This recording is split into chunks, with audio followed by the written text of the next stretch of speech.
La Déclaration des droits de l'homme et du citoyen de 1789.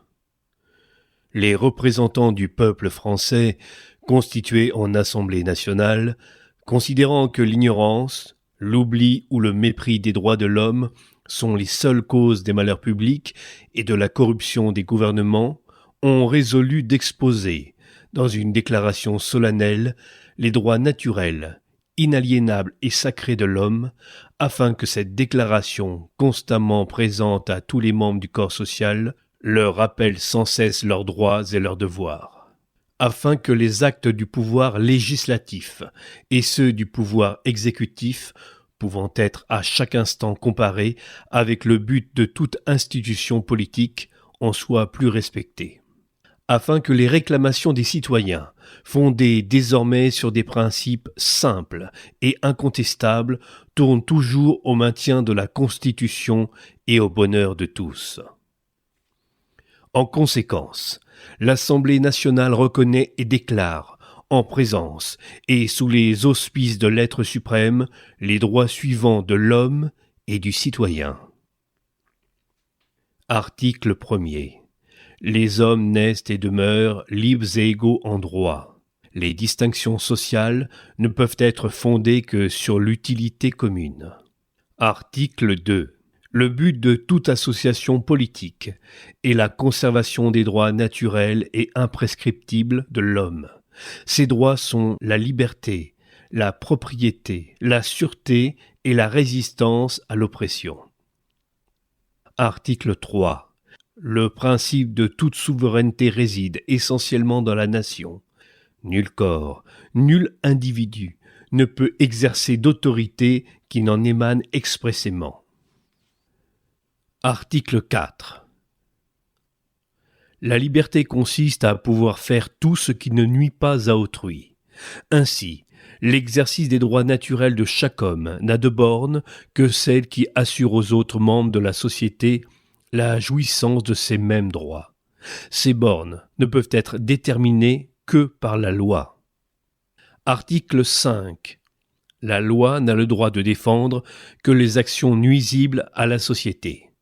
Tout ce qui n'est pas défendu par la loi ne peut être empêché et nul ne peut être contraint à faire ce qu'elle n'ordonne pas. Article 6. La loi est l'expression de la volonté générale. Tous les citoyens ont droit de concourir personnellement ou par leurs représentants à sa formation. Elle doit être la même pour tous, soit qu'elle protège, soit qu'elle punisse. Tous les citoyens étant égaux à ses yeux, sont également admissibles à toute dignité, places et emplois publics selon leurs capacités et sans autre distinction que celle de leur vertu et de leur talent. Article 7. Nul homme ne peut être accusé, arrêté ni détenu que dans les cas déterminés par la loi et selon les formes qu'elle a prescrites. Ceux qui sollicitent, expédient, exécutent ou font exécuter des ordres arbitraires doivent être punis. Mais tout citoyen appelé ou saisi en vertu de la loi doit obéir à l'instant. Il se rend coupable par la résistance. Article 8.